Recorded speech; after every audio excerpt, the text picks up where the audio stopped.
ধন্যবাদ সকল বন্ধুদের। তো বন্ধুরা, আশা করি ভালো আছেন সবাই। আমি প্রতিদিনের মতন আজকে আবার একটি আলোচনা করার জন্য আপনাদের সামনে হাজির হলাম।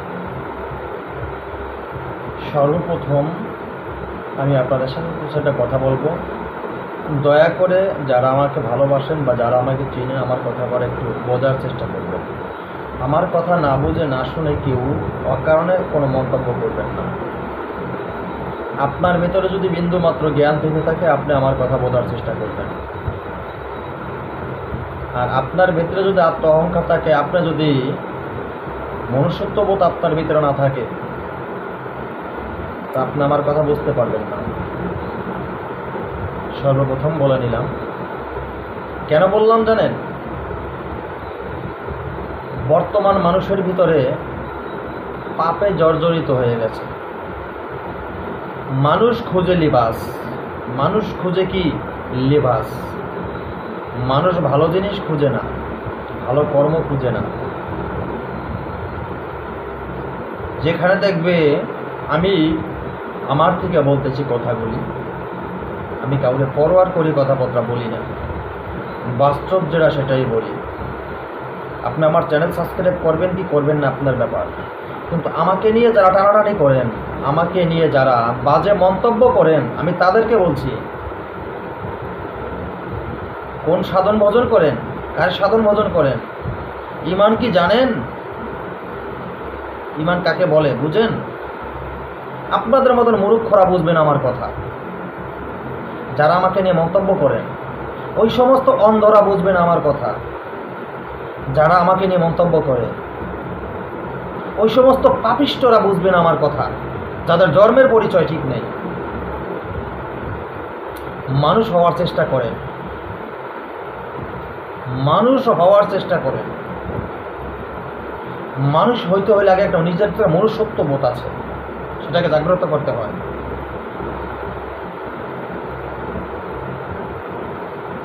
আপনাদের ভিতরে তো অহংকারে ভরা। কিসের মানুষ আপনারা? কি মনে করেন নিজেকে আপনারা? লেবাস লাগালে আপনি পুরো মহামানব হয়ে গেছেন? আপনার মতন অমানুষ এই পৃথিবীতে নাই। কারণ আপনার ভিতরে হিংসা, যাদের ভিতরে হিংসা জর্জরিত আছে, যাদের ভিতরে হিংসা পরিপূর্ণতা আছে, তারা অমানুষ। মানুষের ভিতরে হিংসা থাকে না, মানুষের ভিতরে কোনো বাজে মন্তব্য থাকে না। মানুষের ভিতরে থাকে প্রেম, ভালোবাসা, মহব্বত। মানুষ মানুষকে ভালোবাসে। এটাই একটা ধর্ম শিক্ষা দেয়। একটা ধর্ম এটাই শিক্ষা দেয়, সৃষ্টিকে ভালোবাসো। সৃষ্টিকে ভালোবাসলে স্রষ্টা খুশি। সৃষ্টি কাকে বলে বুঝেন? 18,000 মাকলুকাতে যা কিছু আছে, তার সৃষ্টির মালিককে ইসলামে বলে কি? আল্লাহ। সনাতন ধর্ম অবলম্বী তারা বলে কি? ভগবান। খ্রিস্টান ধর্ম অবলম্বী তারা বলে কি? গড। আর এইভাবে তো প্রকাশ। বুঝেন সৃষ্টিকর্তা কি? হ্যাঁ, কি মনে করে? পরেশগারী ব্যক্তি হয়ে গেছেন এক একজন। কিসের পরেশগারী হয়ে গেছে? আপনি কিসের পরেশগার? মোনাফেকের বন্দিগি নাই, সাক্ষী কোরআন। বেঈমানের বন্দিগি নাই, সাক্ষী কোরআন। মিথ্যাবাদীর ক্ষমা আছে, চগলখোরের ক্ষমা হয় না। মিথ্যাবাদীর ক্ষমা আছে, মোনাফেকের ক্ষমা হয় না। আমার চ্যানেল দেখে যারা আমার চেহারা দেখেন, আমাকে দেখে যারা মন্তব্য করেন, কানাকানি করেন, সেটা যেখানে হন, আপনি যেখানে হন না কেন, যে জায়গার লোক হন, যেই হন না কেন, আপনি মনে রাখবেন আপনার জন্য ধ্বংস অনিবার্য। সময়ের অপেক্ষা করেন। আপনি কে আমি চিনি না, আপনি কি আপনার নাম আমি জানি না। আমি হুমকি দুমকি কাউরে দেই না। তবে এটাই সত্য যে আপনার জন্য ধ্বংস অনিবার্য। কঠিন কোনো পদক্ষেপ আপনার জন্য অপেক্ষা করছে। কেন জানেন? আপনার অহংকার আপনাকে খাবে, আপনার অহংকার আপনাকে ধ্বংস করবে। বাঁচতে পারবেন না আপনি অহংকারের থেকে। এই ধ্বংসর মুখ থেকে আপনি বাঁচতে পারবেন না। কথাগুলি লিখে রাখেন। আপনি আজকে গায়ের শক্তি আছে, আপনি আমার কথাগুলি ফেলে দিতে পারবেন। একটু ধৈর্য ধরেন, প্রত্যেকটা কথা অক্ষরে অক্ষরে আপনার জীবনীতে ঘটবে। কারণ একটাই জায়গা, আবারও বলবো আমি, আপনি মুনাফিক, মানুষকে হিংসা করেন।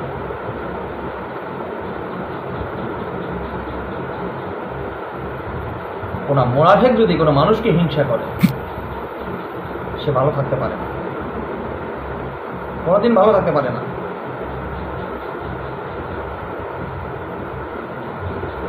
আত্মঅহংকার জিনিস কোনোদিনও ভালো না। ইমানদার হইতে হলে আগে ইমান ঠিক করতে হয়। ইমানের ভিতরে যদি বেঈমানের রক্ত থাকে, তাহলে ইমান কোনোদিন ঠিক হবে না। আমি জানি আমার এই কথাগুলো অনেকের ভালো লাগবে না, অনেকের কাছে তিতা লাগবে। সত্য জিনিস তিতেই থাকে।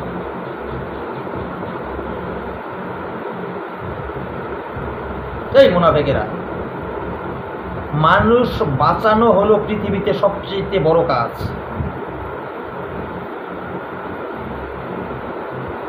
আর সেটা যে কোনো কর্মের উছিলা যদি একটা মানুষ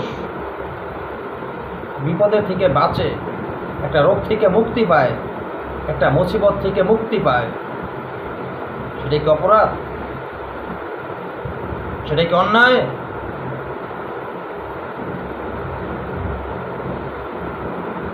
বিপদে যখন পড়ো, তখন তো কাউকে বাবা বলতে হয়, কাউকে মা বলতে হয়, এক একজন এক এক ভাষা ব্যবহার করো, দ্বিধাবোধ করো না। তখন কি খুঁজো যে ওই লোকটা কোন শ্রেণীর, তার জন্ম পরিচয় কি, তার গোত্র কি? বাবা আমার ছেলেকে বাঁচাও, বাবা আমার মেয়েকে বাঁচাও, বাবা আমার মাকে বাঁচাও, বাবা আমার এই বাবাকে বাঁচাও, বাবা আমার ভাইকে বাঁচাও, আমার বোনকে বাঁচাও। তখন কোথায় যায়, কোথায় যায় তোদের আত্মঅহংকার? কোথায় যায় হিংসার গ্লানি? তখন কোথায় যায়? থাকে না হিংসার গ্লানি? এইভাবে দম্ভ চূর্ণ হয়ে যায়, অহংকার চূর্ণ হয়ে যায়, অহংকার ধ্বংস হয়ে যায়। একটু একটু করতে করতে ওই সমস্ত ধ্বংসের, ওই অর্থের সাম্রাজ্য প্রাচীন যেগুলো থাকে, তিলে তিলে তিলে তিলে এগুলো চূর্ণ বিচূর্ণ হয়ে যায়। যুগ যুগ থেকে চলে আসছে, এখনো চলতেছে।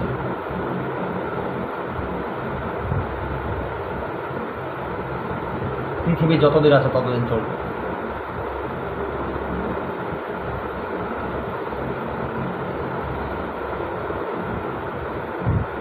যারা তারাই মন্তব্য করো আমাকে নিয়ে, খুব নিকটে তোমার খারাপ সময়, খুব কাছে তোমার খারাপ সময়।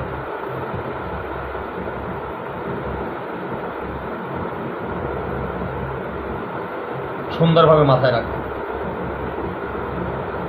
আজকের ভিডিও তার কিছু বলবো না, এতটুকু বললাম।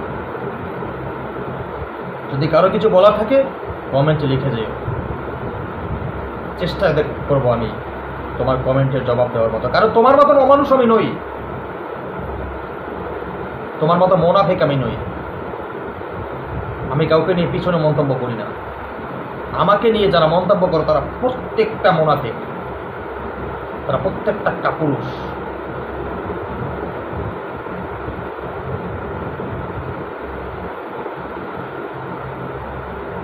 আমার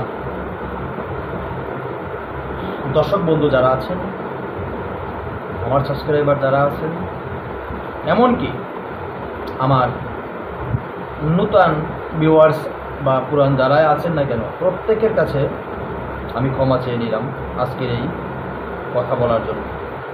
কেন জানেন? বাধ্য হয়ে কথা বলে আমি বললাম, বাধ্য হয়ে বললাম, নিরুপায়। আমি কিছু মন্তব্য শুনি, এমন কোনো মারপুত নাই আমার কমেন্টে কেউ লেখে না, আমাকে অফলাইনে ফোন করে কেউ বলে না। দূর থেকে মানুষের কাছে মন্তব্যের কথা প্রকাশ করে, মানুষের কাছে প্রচারণা করে। আপনারা বলেন তো, ওই সমস্ত মুনাফিক, ওই সমস্ত বেঈমান নাকি আমাকে দেখলে ভয় লাগে? এই কারো কারো ভয় লাগে আমাকে দেখলে? কিসের ভয়? কিসের ভয়? ভয় পেও না, ভয় পেও না, কোনো ভয় নেই। আমি তোমাদের মতো অমানুষ নই, আমি তোমাদের মতো অমানুষ নই, পিছনে মন্তব্য কিছু করি না। কিন্তু অকারণে যদি কেউ কোনো বাজে মন্তব্য করো, ছাড় পাবে না। লিখে রাখো।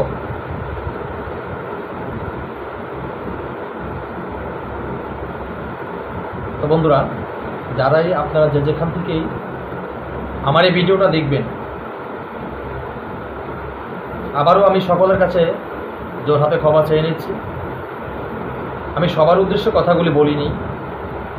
কিছু কিছু মোনাফেক আছে যারা আমাকে নিয়ে পিছনে আলোচনা করে, বাজে আলোচনা করে, বাজে মন্তব্য করে, যারা পোশাক নিয়ে আলোচনা করে, যারা সাজ নিয়ে আলোচনা করে, ওরা নাকি ইমানদার। আমি তো জানি ওগুলো বেঈমানদার, ওগুলো ইমানদার হতে পারে না। যারা জাতি ধর্ম নিয়ে টানাটানি করে, যারা জাতি ধর্ম নিয়ে মন্তব্য করে, জাতি ধর্ম নিয়ে গ্লানি করে, অহংকার করে, জাতি নিয়ে যারা অহংকার করে, ওরা ইমানদার হতে পারে না কোনোদিন। কোনো ইমানদার কোনো জাতি নিয়ে কোনোদিন অহংকার করে না। ইমানদার তারাই যারা সৃষ্টিকে ভালোবাসে, যারা সৃষ্টির সকল মানুষকে ভালোবাসে, যারা সৃষ্টির সকল জীবকে ভালোবাসে, যারা সৃষ্টির সকল জন্তুকে ভালোবাসে, যারা কীটপতঙ্গ গাছপালা থেকে শুরু করে মসজিদ থেকে মাগরিব পর্যন্ত, আউয়াল হইতে আখের পর্যন্ত, জেনুক হইতে শিমুল পর্যন্ত যতগুলি স্থান আছে, এগুলি যারা ভালোবাসতে জানে তারা মানুষ হতে পারে।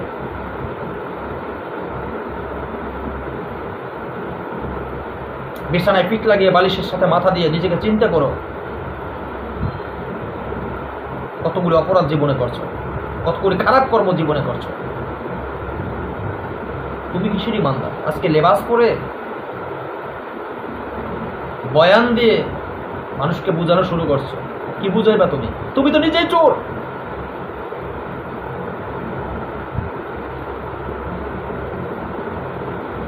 যাই হোক, আমি আর কোনো কথা বলতে চাই না। প্রত্যেকটা বেঈমানদার যেন আমার এই কথাগুলি শুনে বোঝার চেষ্টা করে, নিজের ইমানকে শুধরে নেওয়ার চেষ্টা করে।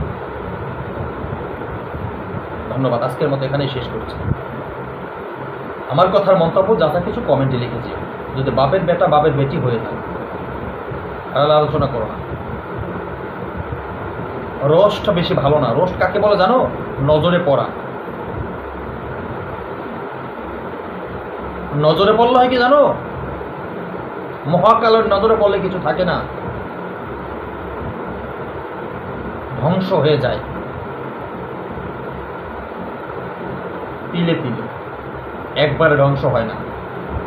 যদি তুমি প্রশ্ন করো ধ্বংস করে দেখাও তো,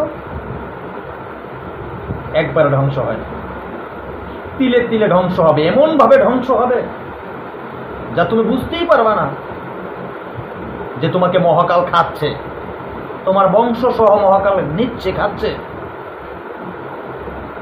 মাথায় রেখে কথা বলবে। ধন্যবাদ সবাইকে।